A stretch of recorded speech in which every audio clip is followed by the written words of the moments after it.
GRC's Around the Valley is sponsored by Zook Septic Services, serving central Pennsylvania. Contact them for inspections, repairs, and system maintenance needs at 570-837-1466 or at zookseptic.com.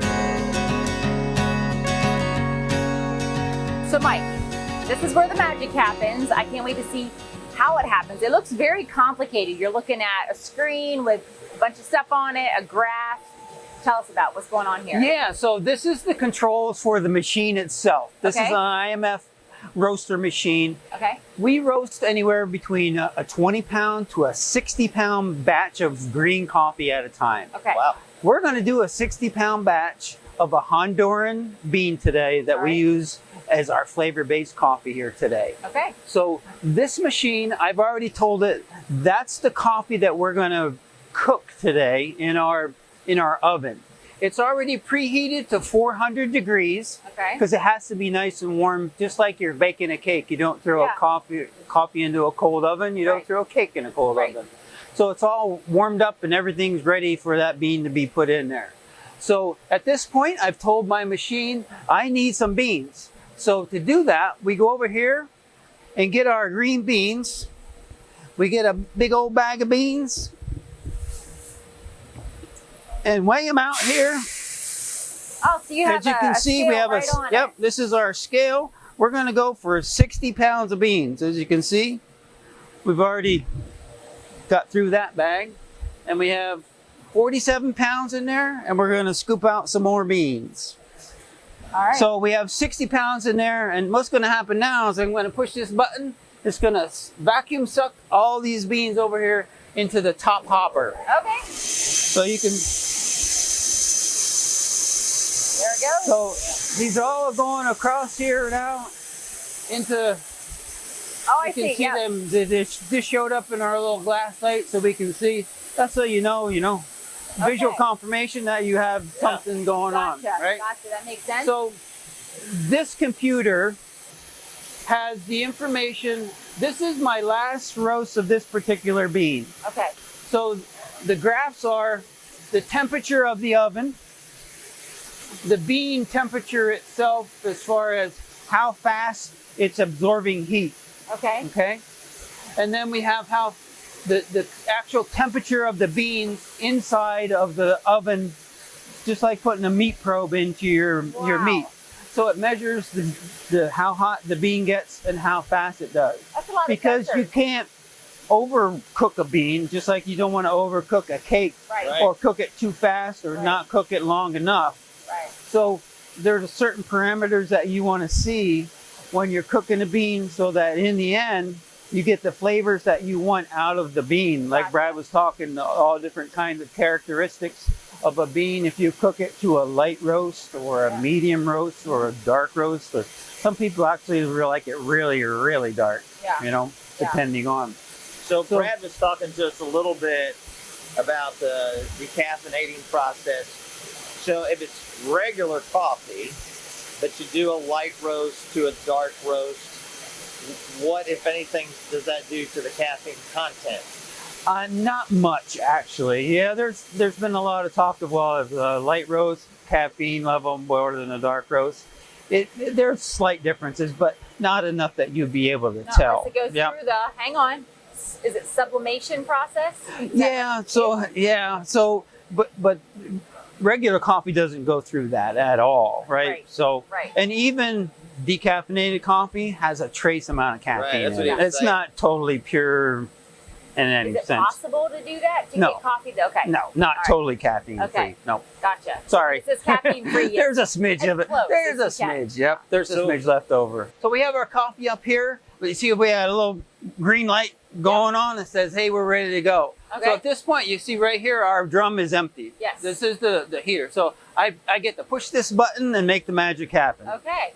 So it's going to drop all that coffee down in here. And there's an agitator in there. Okay. So you'll see it Oh, kind look of at that. spinning around. And this what's is- roasting it. Yep. So inside there, it's right now, like I said, 400 degrees here. We'll start our little thing here so that we see what we're doing. So this is the recipe portion of this. Okay. So like a recipe for anything else, right? It says, I want this coffee to roast at, it's starting out at 640 degrees of temperature. So it sucked all that heat into the inside there. So you can see my temperatures are rising as the beans start warming up. So is this like a top secret recipe that nobody can see? Not really top secret. You can see it's about 200, these beans are about 270 degrees right now. Okay.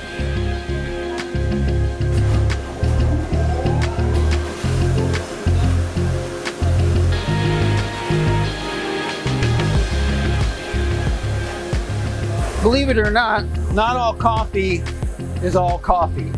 Some of it has stones and metal and all kinds of My word. popcorn. What the heck? So Yeah. is it weight? Is it by weight? Yeah, so anything that's heavier than a bean won't get sucked up here. So Gotcha. as you can imagine, you don't want that rock ending up in your grinder at Yeah, home not and really. ruining your grinder burrs. That is crazy. Yeah, so this is, yeah, Oh, there he is. yep, that's a different kind of bean. I see Yeah, that. yeah.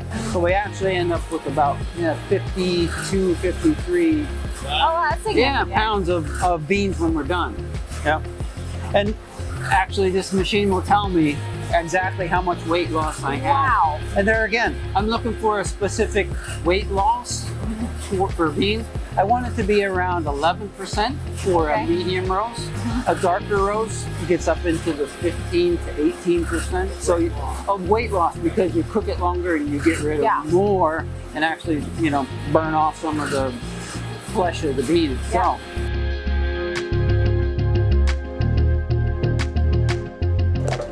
I like the other coffees. I just didn't. That's good. Good black. This is good. And in fact, coffee pairs in sense like wine. So, so if you have like say something with dark chocolate or milk chocolate, it's going to go really well with the Guatemalan roast. Okay. So depending on what, I don't know what you guys have at your station, but depending on what Guatemalan's roast you my have, favorite. That's my favorite too. We have whatever Because of Brad the sends us. chocolate notes. Oh, okay. So pair Guatemalan sometime with like, take a piece of chocolate, Okay. eat the chocolate first, and then just sip the Guatemalan and then eat the chocolate again, and it'll make the flavors pop. Really? Wow. And if you have something that's more like a citrusy type of coffee, like a lemon bread, will pair with that. So I mean, especially you see Starbucks, those kind of retail stores, they have food pairings with it because of that, because coffee will bring out the flavors both in what you eat. Did not and then- realize and that. I'm Joanne, I'm Brad's wife, as you said. I pretty much run the production facility on a day-to-day basis. I stop in at both this location and we also have a drive-through at the other end of town. So I stop in at both locations usually in the morning just to make sure things are running smoothly, transport things back and forth, and then I spend the bulk of my day at the production facility kind of doing day-to-day operations and getting things working up there.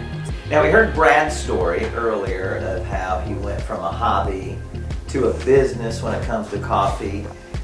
When the whole idea of the business came out, what was going through your head? Did you say, what are you thinking? Or did you say, yeah, go for it? At the time that we decided to start the business, we had both actually recently gotten laid off. I was laid off from the school district. Brad got laid off at his job. And so we thought, well, what better time if we're going to do it, we're going to do it now.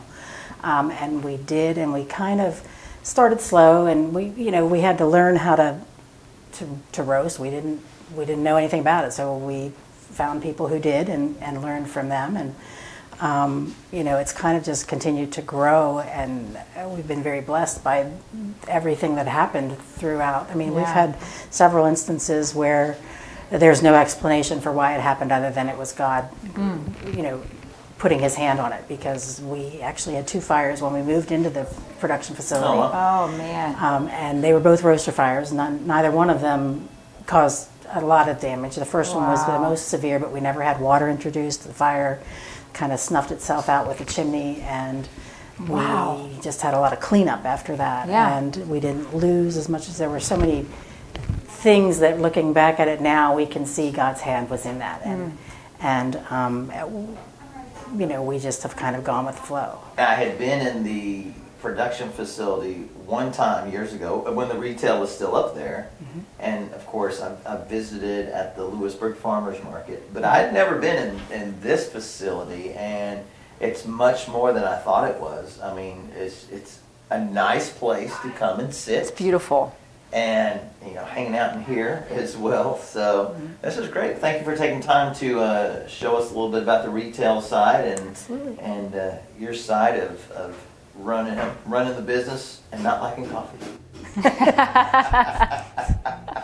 But it's good coffee. It is good coffee. It's delicious. Well, we've had a good time here at Bason Coffee. Again, 2 brick and mortar locations here in Danville. You can also find Happy Mugs, which is a drive-through in the right outside Wise in Danville, and of course the Lewisburg Farmers Market every Wednesday. And if you can't get to those places, stop by WGRC. We'll give you a cup of Bason Coffee. True, we will do that. We will do it. We love it there. Coffee's always visit on. the morning show.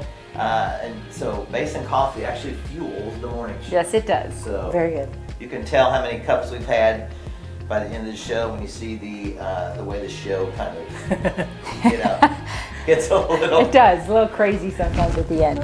Yeah. Well, we love traveling around the valley, learning about crafts, hobbies, occupations, or getting a behind-the-scenes look at a variety of places. If you have an idea, be sure to send us an email, morningshow@wgrc.com. And once again, that is morningshow@wgrc.com. And who knows, next time, we may just see you around the valley. All right, I'm just going to sit here and enjoy this. Enjoy it. Yeah. I got mine I too. really do feel like a treasure here in the bowl. Cheers. Cheers.